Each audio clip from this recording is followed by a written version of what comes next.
Hey everyone, and welcome to 121 in Flux. I am Peter, that is Connor, and we talk about movies on this show.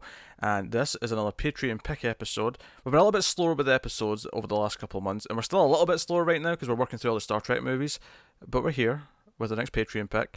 Our Patreons voted on a bunch of movies that were all remade into American films, and the winner was the original Oldboy. By Chan-wook Park. So that's what we're going to talk about today. We'll start off spoiler free as we always do, and we'll give you warning before we go into spoilers somewhere in the middle. So there we go. That's what we're going to do. Had you seen this before, Connor? Yeah, it showed up on both of our foreign lists. Good point. I didn't remember that. Yeah. But yes, no. So yeah, I'd seen this before as well. I saw this maybe a year or two after it came out, probably. While I was in high school, bought the DVD back then. This was the first Chan-wook Park film I saw. I went back and watched Sympathy for Mr. Vengeance, which is a fantastic movie, by the way. After the fact, and then some of his other films from there. So no, it's no secret that I like this a lot. Yeah, it's pretty fantastic. It is phenomenal, and it's one of those films where a lot of people who don't like weird movies, if they happen to have seen Old Boy, they'll still bring up how disturbing that movie is. Years later. In fact, even today, when I said I was watching this on Twitter, I got a reply saying I saw that 15 years ago and I'm still messed up. That's fair. I think it's a light romp. I don't think there's anything to be messed up by it. So it's a light-hearted Yeah, you would. family romp. The only disturbing thing in It's this definitely movie, a family romp. the only disturbing thing in this movie is a scene of a live squid being eaten. That doesn't really bother me. I have to look away. I can't watch that scene. Really? Vile. It's maybe the most vile thing I've ever seen in a movie is that scene. Seriously? That Disgusting. really didn't bother me. You know where the like I don't tentacles and want to snakes eat and it shit? myself, but whatever. Fucking moving tentacles coming out of his mouth? Nah. And there's no effects work here. He just did that. Yeah. Min-sik Choi, the actor, he just went for it. He just said, "Yeah, give it a live squid. I'll do it." I think he famously, I think it took like four octopuses he had to eat. Ugh. Ugh. Yeah. Whatever. I'd do it. I don't want something alive on my plate. I don't even like jelly because jelly it moves on its own, and it's suspicious. It's fishy. I don't trust it. I did not expect that. But I certainly don't want live seafood on my plate. Yeah. Great squiggle about in my mouth. I don't even get me started in that bullshit fancy cheese that has maggots in it. Oh, you can shove that right up Yeah, your I don't arse. like cheese. So I'll give you that one. You don't like cheese? What? No. That's the problem that I just said was the cheese part. Well, I don't know how I feel about maggots. I know I don't like cheese. I've never ate maggots either, but I'm going to go out on a limb here and take a pretty reasonably educated guess that I'm not a fan. Yeah, but you don't know what they taste like. I know they'll be moving. Yeah, We've just established that I don't like food that moves on its own. it's true. Okay, fine. I'll give you that. I've got a cat's head on my hand right now. I can't move my right hand. Wesker's You're trying to emote, and it's Yeah. just not happening. he's decided it's a pillow, and it's rare actually. Firefly tends to be the only cat who'll jump up whilst we're recording, because I don't know, he has no manners, I guess. But Wesker really does it. But he jumped up just now. I think he's wanting a. I think what he really wants me to do is to go lie on the couch so he can just lie on top of me, because that's what he likes. But he's making do with just lying on the desk in front of me, and It's not happening. He's missed his chance for that. he's missed his chance. Well, I mean, he was on top of me for most of Old Boy, so it's not like he's not had his Did he have to fill. look away? I think he was asleep. I don't think he cared. So yeah, Old Boy's fantastic, and it is a revenge film. The premise is fairly simple whilst being fairly unique, and that is a man is kidnapped and imprisoned for 15 years. He is let out after 15 years and told that he has 1 week to find out why he was imprisoned in the first place. And he, of course, is very upset and wants revenge for whoever imprisoned him. Seems pretty reasonable. And that's it. He meets up with a younger character named Mido, who's going to be kind of his companion and try and help him with his investigation. And that's the movie. That's it. and we'll keep everything else for spoilers because everything else is full on spoilers. So That's fair. there you go. First thing, the first thing that always strikes me about Oldboy whenever I watch it is how good the music is, and I think that's because you hear the music before you see anything else. Like it starts on black, you just hear the piano come in, and you're like, oh, I'm Do you getting know into what this. struck me this time is the way the A hammer? music.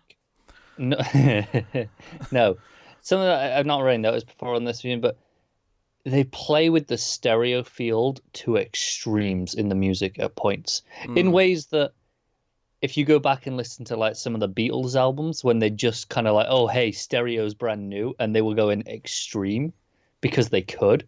It's yeah. almost like that, where it's just back and forth. There's a montage fairly near the start when he's in the room, and it's all over the place. And it's something you don't actually hear a lot in cinema. It was Yeah. really unique. Well, I was listening to the 5.1 track, so it may have actually oddly been more subtle in that because it was like Mm, because it's not just going from one speaker to the other. It's still being shared between maybe yeah, like the center, the left, and the back, or whatever, and sort of back. So I think it was actually more subtle on the 5.1. Technically, it was a 7.1 track, but I don't have 7.1 because I'm a chump. What do you want, right? I've got yeah. 5.1, don't have You're down 7.1. mixed. Yes, but no, I really like the music. The music has very different feels to it as well. There's the main theme, which I would say is the one that plays during the infamous hallway fight. It plays a few other Yeah. times, and then there's more of a sort of waltzy type thing. How's Wesker going? There you go. He's decided he's waited long enough. He's not happy, and he's going to go and lie in the bed. Good cat. So you got the waltzy theme. You got that piano one, and then there's a few other ones, but it has like 4 or 5 themes that it kind of keeps coming back to. Yeah, Or motifs that definitely. it keeps coming back to, depending on the mood of the scene at hand. But no, I really like the music. I really like the visual design of the movie. It's got this really sort of grim and dirty kind of look to it. Yeah, I would say at points it's maybe a little overly grainy. Yeah, the film Um, stock. I get what you're saying. Yeah. yeah, but the visual style overall is pretty great. There's a lot of simple little tricks in the visual style. The camera will like pan round to reveal something, or Yeah, right at the start it'll start in the sky and it'll slowly reveal the head of our main character, Odesu, and we'll see him holding someone's tie who's dangling off a roof, and that kind of it'll slowly reveal things a lot in the visuals, yeah, which I appreciate. It's one of the things that separates, I think, like kind of like generic TV directing from film directing to me, is when the visuals are actually used to just kind of tell the story on their own without the need mm, for dialogue all the time. Obviously, there's a lot of dialogue too. There's a lot of good dialogue in this actually, but there is. just that kind of thing of using the camera to actually tell the story in some way. And of course, we have to mention the action because the action is very famous in this movie. Because I feel like even people who have not seen this movie have heard of the old boy hallway fight. Yeah, the hallway is the hallway fight that started the hallway fights. Yeah, yeah. Your Daredevil wouldn't have done this had Old Boy not done it first, right? Exactly. This inspired every hallway fight that came next. And the visual, and do you know what? It's funny. I've seen this quite a few times at this point, and no matter how many times I've seen it, when it hits that hallway fight, I still get pumped up every time. None of the effect of it is diminished in like Mm, 4, 5, 6 viewings, whatever I'm on now. It never that's true. has, No, because the it music doesn't. kicks in, the camera goes to that That wide. the wide sort of side shot, and it's almost Yeah, like a video game. It's like an old beat 'em up video game where it's just going left and right, just tracking him as the main character as he's yeah, going through this hallway of villains and fighting them.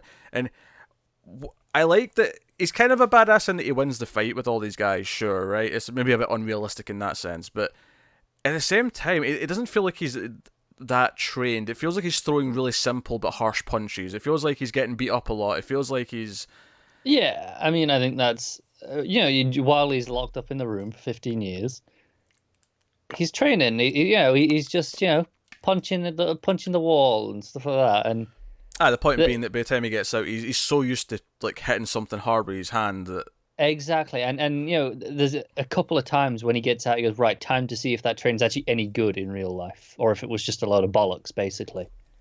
And it plays these really good funny moments as well. There's a lot of good humour in here.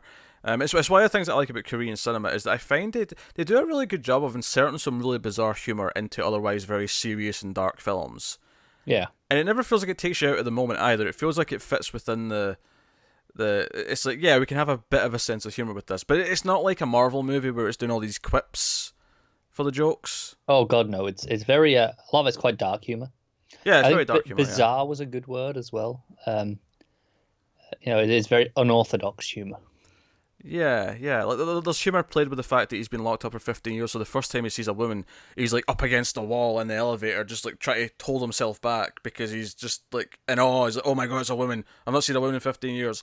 It's a really stupid, dark joke, but it's bizarre enough, and there's this eerie feeling to it of her like looking kind of scared, and him just kind of been like up against the wall, all Yeah. kind of crumpled up. There's a lot of little things like that kind of work. And even the way he passes out after he eats the squid is, it's like, wait, oh, he just passed out. Okay, that was kind of funny. Why? Yeah. And of course, as the movie goes on, you find out there's more context to that. But like in the moment itself, it's just this really funny. Like he just passed out, and he thinks it's because, oh, I've not had much sunlight in the last 15 years, so my body's just not up to much. I think it's pretty reasonable assumption. Yeah. But no, so really great villain as well. We have was it Lee Woo-jin as the villain, Yes. which isn't a spoiler actually. As much as him finding out who put him in there's part of the plot and part of the mystery. His actual identity, or at least in terms of his name, isn't a spoiler because it's not like it's his best friend who turns out to be the villain or anything like that. This is just someone he's forgotten. Yeah, it's just a name you learn over Yeah. the course of the movie. It's about who he is rather than just what he's called. Yeah, I like his character. I like the backstory. I like what the revenge is for because that's kind of the circle of this movie is that Oldboy. Even though he's never referred to as Oldboy in the movie, but everyone just sort of thinks of the main character as Oldboy. Even I'll do it like by accident, like I did just there. But Odesu, he obviously wants revenge for being in prison for 15 years. But the reason why this happened in the first place is because someone else wanted vengeance on him, and it's a cyclical thing. So there's actually almost a bit of satire in there. There's a bit of commentary about the cycle of vengeance and how it just leads to worse and worse things as it can go on potentially forever. It's kind of the point of his Vengeance trilogy. It kind of is, yes. But now I like what the vengeance is for, and obviously we go to some really dark places in this movie, and how the revenge kind of ties into what the original vengeance was for. It's a whole. It's stomach sickening when you get to the moment and you kind of realize what's going on. Yeah, well, I'll say this on a rewatch, knowing all the way through, there's an earlier point in the movie where it kicks in. Oh yeah. Right. On a first time watch, obviously it's in the last act when everything's being revealed. You get that stomach punch. On a rewatch, there's a scene about halfway through where it becomes relevant. Yeah. And it starts to hurt really bad. Even on the first time, it's so clever that in case for whatever reason you'd forgotten about some of these other moments, it reminds you. It does a really good job of contextually going, "Hey, remember this thing?" Yeah. Be horrified. Yeah, it's horrifying. It honestly, in terms of revenge stories, it might be the most vicious revenge plot I've ever seen. Like from the villain, like from the one who's enacting the revenge, what his ultimate plan to put Odesu through. I mean, even imprisoning him for 15 years is already a pretty rough start. It's pretty rough, yeah. Yeah, that's already a pretty serious revenge. And even the fact that he's kind of framed him for the murder of his wife, seemingly. Like, we hear that his wife's been killed on the news at one point. And we never actually find out that it was a bad guy, but we kind of just assumed that it probably was. Yeah. And so that's bad enough, but like, there's actually more to it. Like, it goes even worse than that. And believe me, it is worse. It is worse, objectively worse than anything he's already been put through. Acting is fantastic. Obviously, I think we mentioned from all of the cast. Oh yeah, I mean, I'd say there's the three main leads. There's the Odesu, there's Mido, his sort of like companion, and then there's the villain, and the villain is He's in glee of what he's doing to him the whole but movie. never quite mustache twirling. Yeah, never quite. Yeah, Just short of that. but he's But it's always like just a little bit happy about a it. sadistic glee. Yeah, he's definitely been looking forward to this for 15 years. This is some master plan, and he's really reveling in it. Which I like, because it's like, sometimes when you watch certain movies and villains have these convoluted, long, thought-out plans, and they're always so cold about it, whereas you get this, like, his excitement of ever, like, finally getting to act out these final stages of it. Yeah. Or there on the performance, and that's really cool. And then, Mido's very likable. She's kind of the innocent heart of the film, because she's kind of separate from the actual cycle. She's kind of on her own, and she's kind of lonely, and she kind of gets drawn into the story. So she's very important for not quite comic relief, but lightening the tone a little bit, and just sort of, like I say, a bit of light in the grim darkness where everything else is all gritty I would violence. go as far as to say the point, a big part of the point of her character is just to ground it, to get attachment to normality, because everything else is this, revenge, hyper violent plot. Everything's going on. And she's just got a pretty normal life. I'd go so far to say she's there to humanise Odesu, because Odesu, if she wasn't there on his own, just on his quest for revenge, because she's also something that then becomes like potentially a target, right? Because she's now caught up in this, and it gives us someone to care about. Because as much as we kind of care about Odesu, he's already wrapped in whatever he's wrapped up in, but she's this innocent bystander who might get wrapped up in this now. And I think from that point on, you're kind of like, okay, now there's someone that I actually care about in terms of stakes. I care about something happening to her. Where I don't care about Odesu in the same way. Like, I do to a point. Like, I'm intrigued by his story. I want him to find out. But I think there's this thing, because this is all happening because of something bad he done in the past, you have this second guessing, at least in the first time viewing, where you're second guessing, should I be rooting for this guy yet? Like, as much as I'm wanting to root for him, he's a badass, and he's got the hallway fight scene and stuff. It's worth noting the movie opens with the kidnapping, and he's kind of a dick. Yeah, well, it's pre-kidnapping. There's a whole montage of him in a police station drunk, and he's just an awful person. He's just swearing at the police officers. He's trying to pee in the bin. He did all these things. Yeah, and then he goes through this awful thing. We've been kidnapped and locked in a room 15 years, and you're like, yeah, okay, I feel sorry for you. You probably didn't deserve that. Yeah. But, he was a bit of a dick. And then the fact that, it's like, okay, who did this? And he lists off all these names of people that it could be. It's like, wow, you pissed off that many people to this extent. Yeah, he basically writes a book of people and like everything he did to everyone. Yeah. It's almost the start of a pilot for a TV show where a character says, I'm going to go and make amends with everyone I've ever upset. So here's the list. Here's My Name is Earl's list of everyone he's going to go talk to. It's fine. But because of that, he's an interesting character, because he's not like, you can't just assume that you're on his side completely, even though you're obviously intrigued by his story. You're intrigued and you want to find out the answers like he does.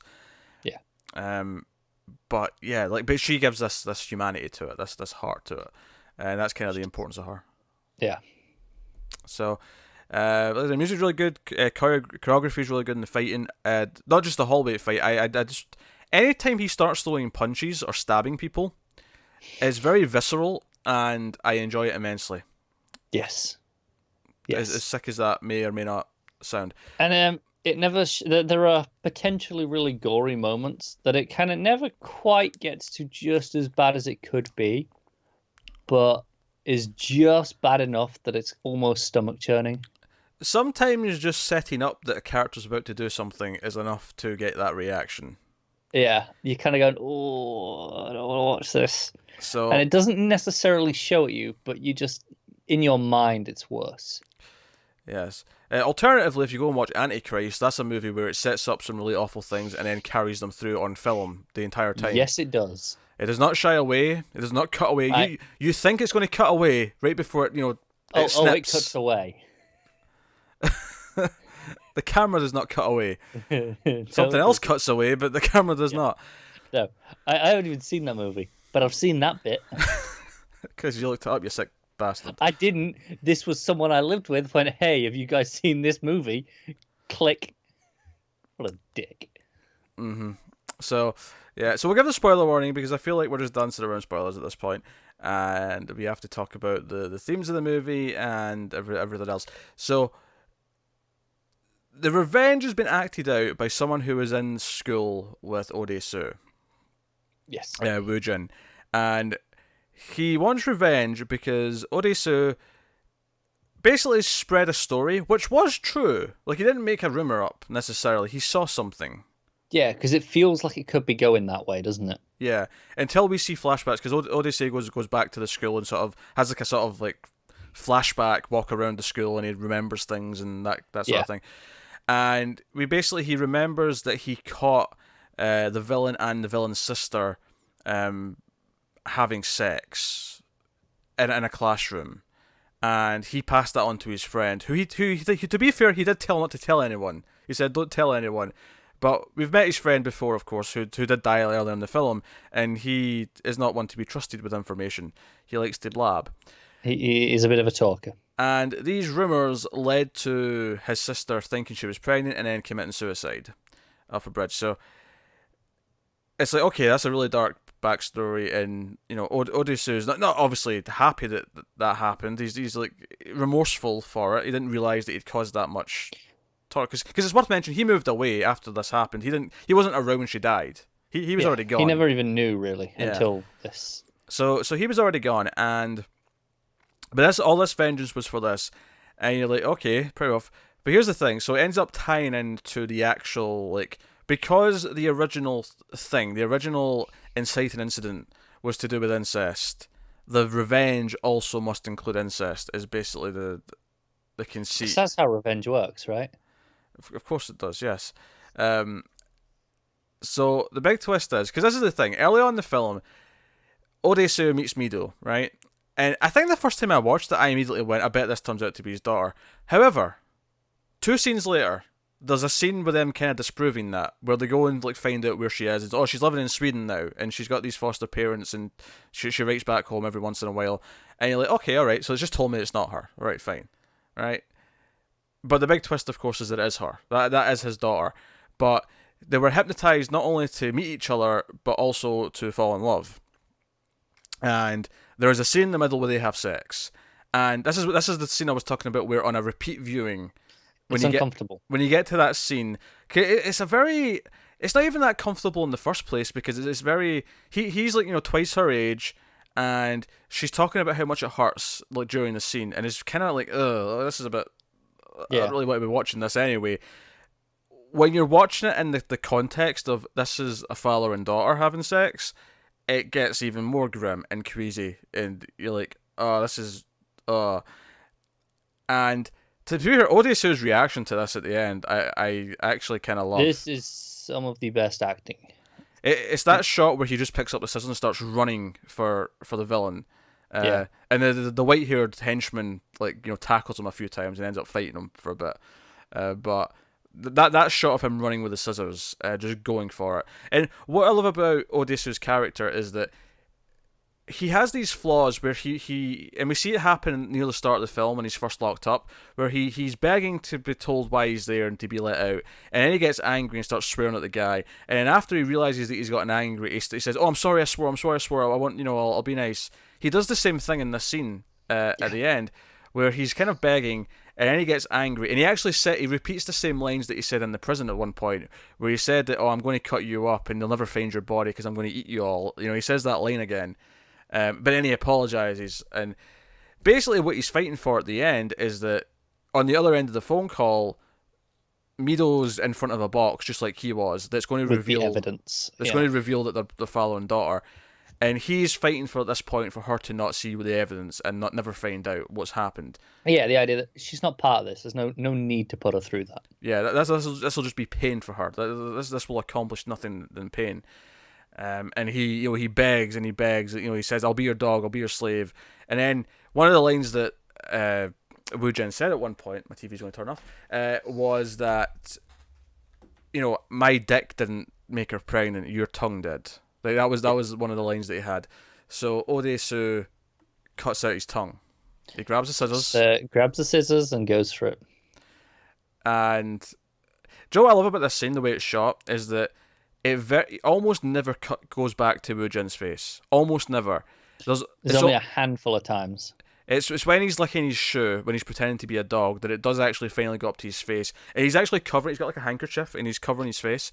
And you can't see exactly what his expression is until he pulls it away, and he's just laughing. He's just... I think you can tell before, like, the way his shoulders are just kind of doing that little laughing motion, right? Yeah. It's one of those things where... You can kind of see it. If you told me he was crying of happiness, like, I mean, I might have believed it until he pulled it away. Okay, yeah. And then it was like, no, he's just laughing. This is what he was looking forward to.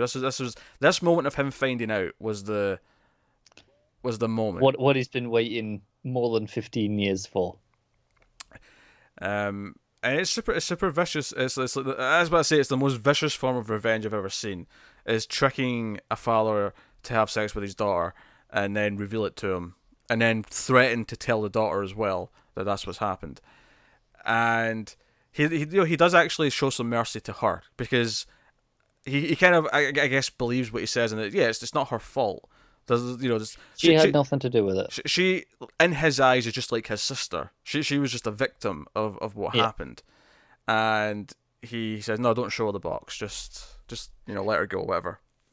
Yeah, it makes him just that bit more complex, right? Like, it doesn't redeem him, doesn't stop him being a crazy evil psycho, but it just gives him a layer enough that he feels real.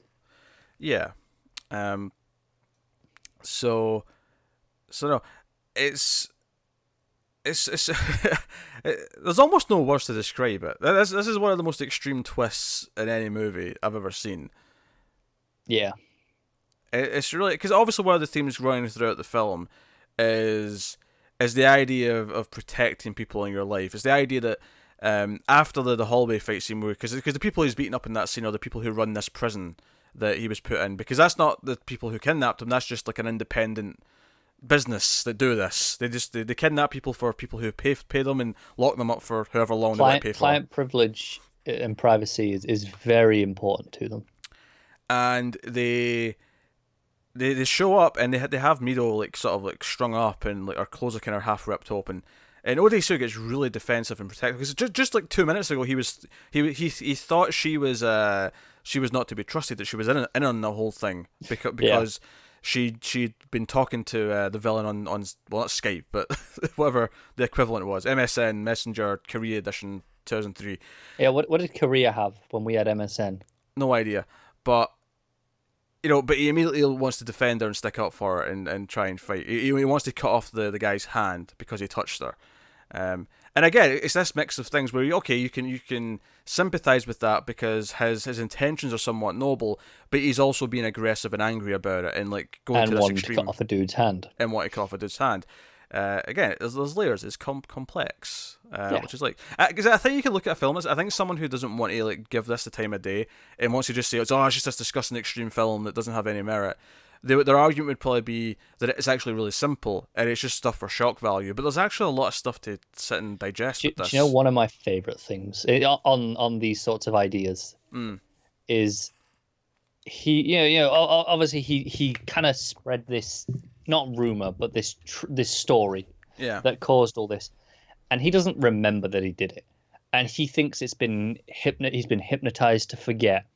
Because he was just for the reference here, he was hypnotized to go to the restaurant and meet Mido, and they were hypnotized to fall in love. So hypnotizing is part of the plot. He knows that he's been hypnotized at this point. Right, and he thinks he's been hypnotized to forget this, just so that they can have this moment. And then it's just like, no. You just forgot because it wasn't important to you. You just said something. You saw something when you were, 18, 16, I don't know, whatever. You saw something. You said something to your friend, and then you forgot all about it. Yeah, and you can't even really blame him for it, because from his perspective, nothing, like, he wasn't around when the bad thing happened later. He would have no reason to really remember it. No, not really. I mean, it's just like going, oh, do you remember every time at school you told your friend something you'd seen happen, right? Or just something you heard. Of course you don't. Yeah, but I like that as well. I like that he thinks that he's been hypnotized to forget it. only to be told, no, you just forgot. Like, I will say the hypnotism is the one thing that I can be maybe a little bit iffy on in the movie, because I understand why it's there, because it just kind of has to be. But even with it, I still feel like Mito falls for him really quickly. Like, kind of comes down to, like, I understand, because throughout the movie, even like, okay, I've seen this before. I know what's going on, but it's still in the back of my mind that it just feels quick. Because on his side, I get it. He's been locked up for 15 years. Here's a woman being nice to him, right? pretty much.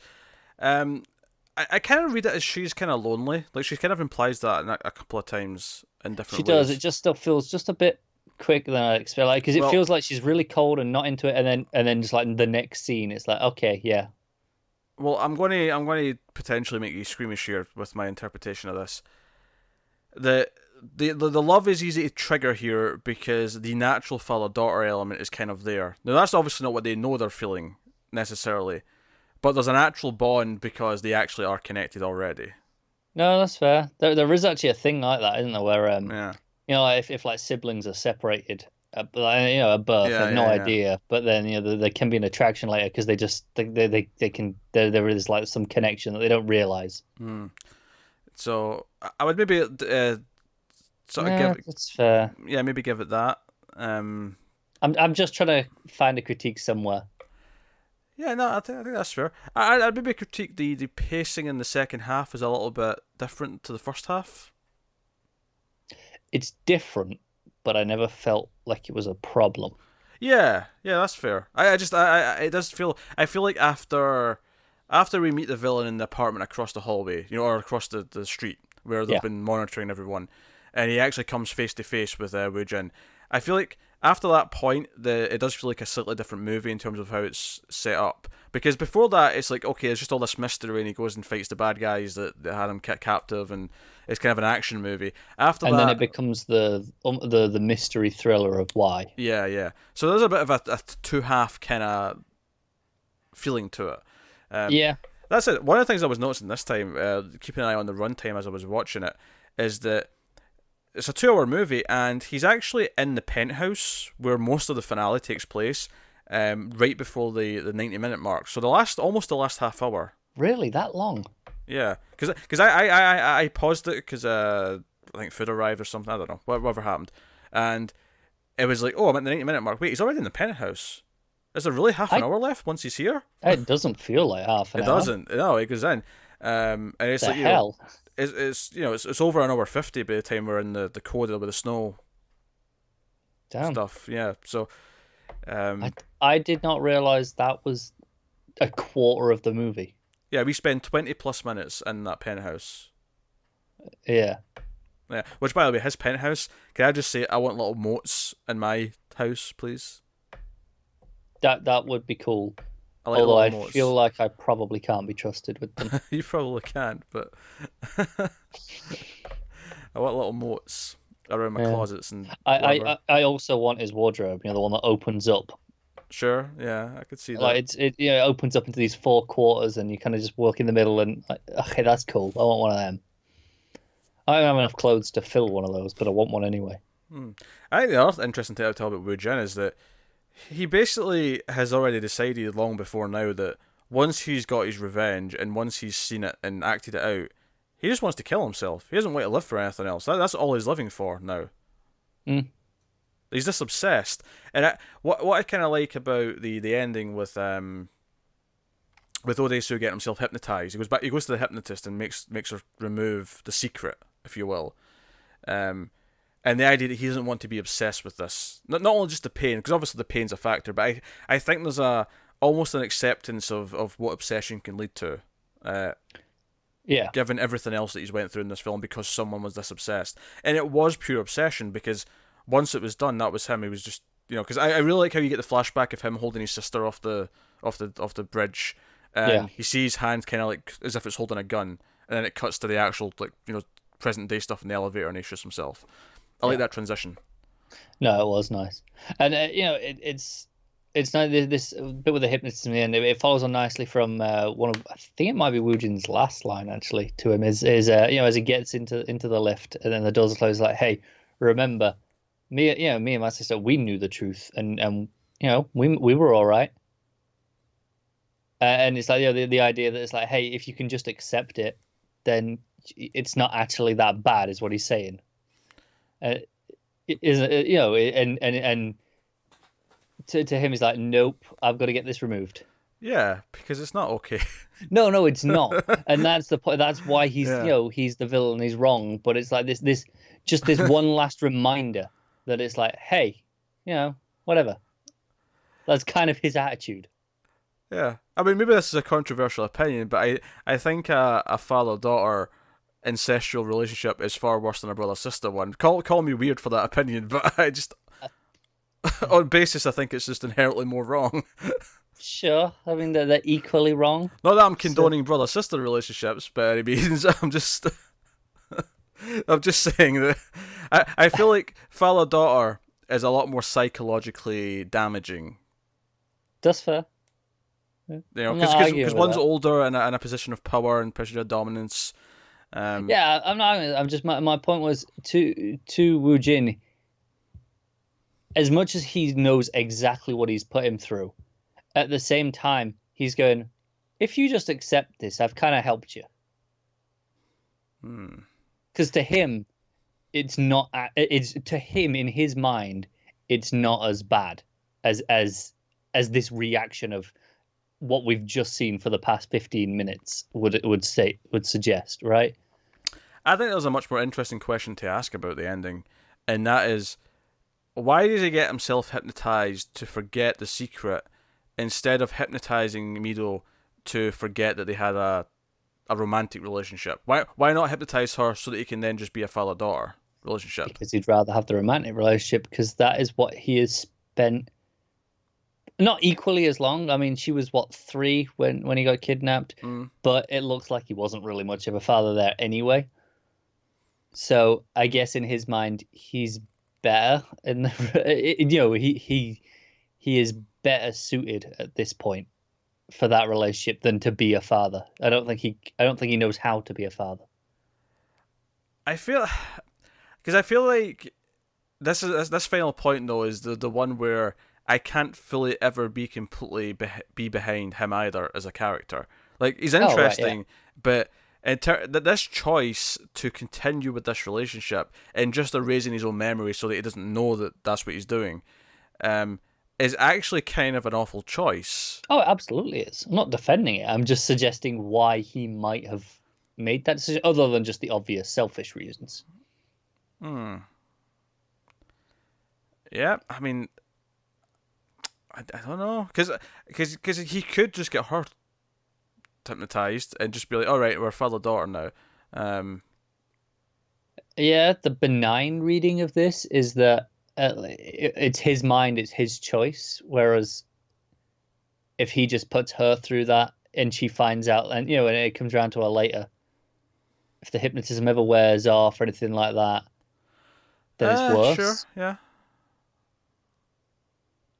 Yeah, you could go with that. Yeah. Like let's say he hypnotizes, that this the last few weeks out of her memory, and then comes back and takes his role as the father figure, and then a decade later, the hypnotism, something happens, it triggers, and she remembers. Is she then more horrified that that this is what happened and he knew? Alternatively, I think maybe a nicer read on it is that the way the hypnotist phrases it when she's doing it, she refers to it as only the monster has the secret, and the monster will turn away and walk around, and each step will represent a year, and once it hits 70 steps, it'll die, and the secret will die with it, right?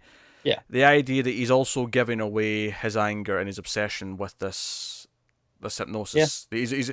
He's picking this version of himself because he sees it as the better, which kind of goes into what you were saying about how he didn't believe that he could be a father, but in a more broad sense of this violent version of himself, this monster that was created in the cell over 15 years, who's found the answers, kind of found the blood that it was looking for, can now be laid to rest. Yeah, and he gets to be a better version of himself. Potentially.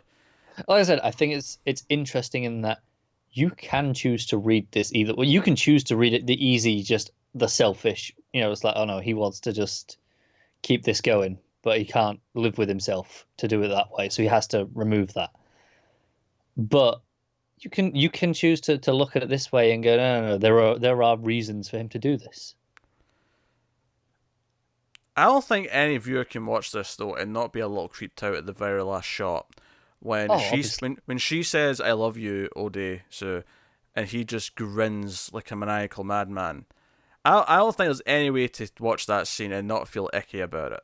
Oh no, there's not, because even if he doesn't know, we know. We do, which is why I think the implications of this being our protagonist and this being the choice he makes is interesting, and what the film's trying to say about that choice. And is this another moment of weakness where he does just take the easy way out? That's it. It's such a complex choice to read, right? Because you can read it that way of, it's another example of our protagonist being a flawed, awful person, but ultimately we're kind of on his side for most of the movie, so we kind of let it go to a point. I think, because here's the thing, when you find out what he's done and you find out everything that's going on, I feel like in the scenes, even if you're not rooting for him, you don't want anything bad to happen to Mido. So when he's begging for the sake of her not going through pain, you're completely with him and on his side. Yes. Because you're rooting for her not to suffer like he has, because she doesn't deserve it. Exactly. It's debatable that he even deserved it in the first place, given that all he really did was tell a true story to someone. Yeah, I'm not sure it was bad enough to justify this. Yeah, but you're rooting because you're rooting for her. Yeah, and he does accept that he did something, right? Yeah. He acknowledges He does, yeah. that, I did that, I'm sorry. But in the final scene, he is lying to her. He's lying to himself as well, but he is. Yeah. He's lying to her, and it's like, yeah, she'll be happy now because she thinks everything's hunky dory and this is all good and well and nice. But it's hard not to feel like, well, now she's being lied to. Lied to. I was looking for a harsher word, but you were struggling, so I thought I'll tone it down. Manipulated, perhaps, maybe a word. Yeah, it's hard to even say manipulated when he's not even aware he's doing it, right? Well, yeah, but he was before. Like, he made a choice. Yeah. Yeah, but I guess it comes back to that quote at the end of his letter to the hypnotist, right? The I know I'm a beast, but does a beast not yet still deserve to live? Yeah, kind of thing. Yeah, and obviously the idea that he can't change who he is, so maybe he can make the best of it. There's the other famous quote from the movie as well. Laugh if you laugh, then the world laughs with you. If you weep, then you weep alone. It's a famous quote anyway, right? Quote from that comes up. Pretty sure it's from a poem or something. It probably is. I heard it from here first, but I'll take your word for it. I think this is one of those quotes that I don't know if you when we were in school we had these things called homework diaries, where we did. You were supposed to just write down when your homework was due and stuff like that. No one ever did. No one ever used them. They were lost by the end of the first week. But they had little quotes on the bottom. Ours did on the bottom of every page, and this was definitely one of them. I remember them being there. I don't remember actually what any of them were.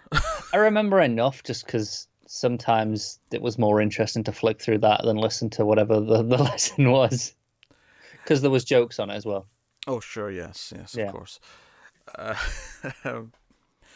No. So, speaking of visceral violence, so just to go back to that for a second, I love the scene where Woo-jin kills his friend, because Odesu realised that he's bugged at one point, and he gets the bug taken out, and he's researching stuff at the school, and he's finding out about the sister and what happened to her, and he phones his friend, and says, hey, do you remember this girl from school? And he starts talking about how much of a slut she was. Oh yeah, she was having it off with every guy in school. It was, that was her reputation, and the camera just pans across, and Woo-jin's sitting there in the computer cafe listening to him, and he sticks with him for a little bit as he listens to this, and then he ejects the CD in the CD drive in the PC. He smashes this. He just snaps the disc, stands up because the camera's on him the whole time. Then the camera follows him over to the other side, and he just starts stabbing very violently with this CD piece. Just a part of it that's sharp. and then picks up the phone and starts talking to Ode soon, like, oh, this is why your friend's dead because blah blah blah. Because you got rid of the bug and made me come down here. Yeah. So I just that scene's another one that's very visceral, and it's another example of we're dealing with unhinged characters. Yeah, in terms of just outright visceral violence or gore, I don't think anything's worse than the hammer and the teeth. You don't actually see it though. No, but the first one where you see it starting to creak a little bit and the blood's coming out. Oh, sure. I think that, and then just the implication, just knowing it's happening. That's actually worse to me than any other bit of violence in the movie. It's not as bad as the octopus. That's way worse than the octopus. No, it's not. The octopus is worse. That's probably not that bad. Get your teeth knocked out, whatever. Easy. Eating an This octopus really doesn't bother me. It's disgusting. I want no part of it. I don't want to eat one. I'm not saying that. I'm just saying watching it really doesn't affect me. I could count the number of moments in movies that I've had to look away from the screen in one hand. Probably just a couple of fingers. And one of them is this octopus moment. It amazes me that this is one of those.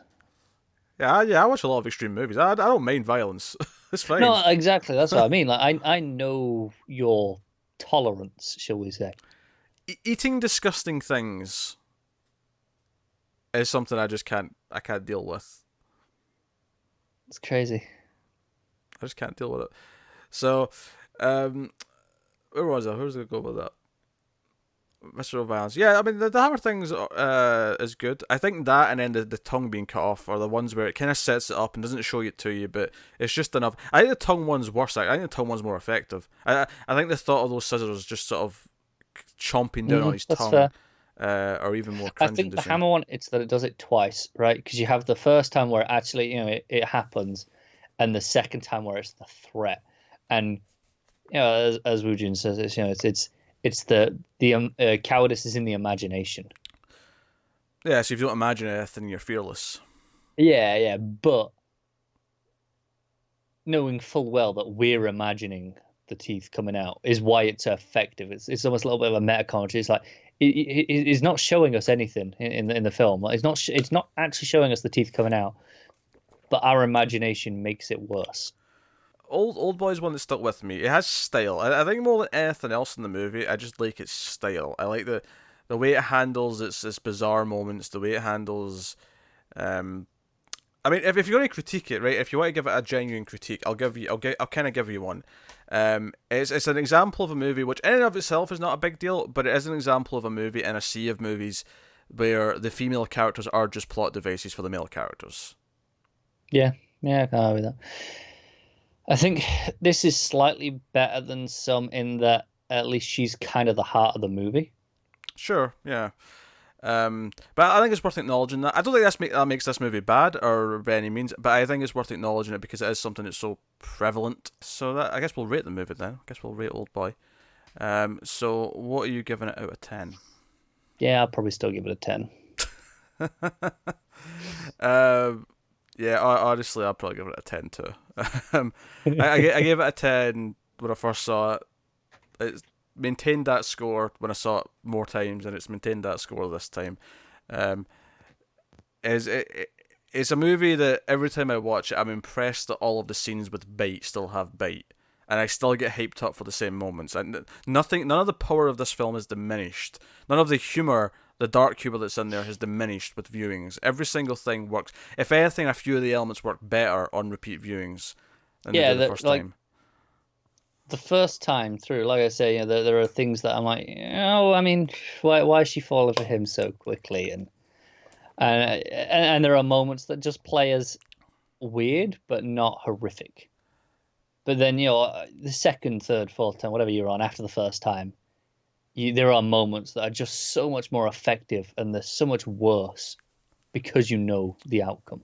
Yeah, I think hypnotism is just something that kind of I just have to accept when it happens in a movie or a TV show because I just genuinely think it's a bit stupid. That's fair. I think there are examples where it's really well set up on a side. This just kind of feels like at the end it's like, yeah, hypnotism, right? Yeah, like I mean, sure, if I was ever hypnotized, and I was like, oh, yeah, I guess I believe in hypnotism can work now, but it just feels it's such a movie device to me as opposed to a Mm. real thing. But that I mean, it's like the only real complaint I have. Yeah. So, no, Old Boy's fantastic. So by all means, let us know what you think of the movie in the comments and whatnot below. If you're a patron or you're thinking of becoming a patron and want us to support the show and the channel and everything we do here, go over to patreon.com/MailFuzzTV. The voting, as this was a winner, the new voting is up. You've got until the end of the month. For patrons, obviously you'll be seeing this early anyway, so you'll have over a week to do it. If you're seeing this on YouTube, you'll have a few days by the time this goes up Oh, for no, everyone. I mean, this goes up Friday, right? Yes. Yeah, they'll have today. So yeah, I'm just saying, it won't be a few. You'll have today to vote for the new one. So by all means, like, subscribe, all the usual stuff. Get us on the Twitters at mailed_fuzz for channel updates. And that is us. So thank you very much. Hopefully we'll have another influx for you next week that is not a Patreon vote winner, and we can get back to doing these on a regular basis. If we don't worry, we'll be back to regular weekly episodes once we've wrapped up the Star Trek movies, which are going a bit more consistently now. So check out those as well. Over 2 movies a week is actually a little bit more challenging. it is harder to do. So sometimes they're getting sacrificed for. That said, this week there wasn't enough interesting trailers to talk about for a trailer talk, so trailer talk gets sacrificed this week for Influx to happen. So it's a juggling act. It's a constant juggling act, and we have to make choices every week. So, but yeah, so that's us. So thank you once again for watching or listening. We always appreciate it. Keep watching movies, guys, and we'll see you next time.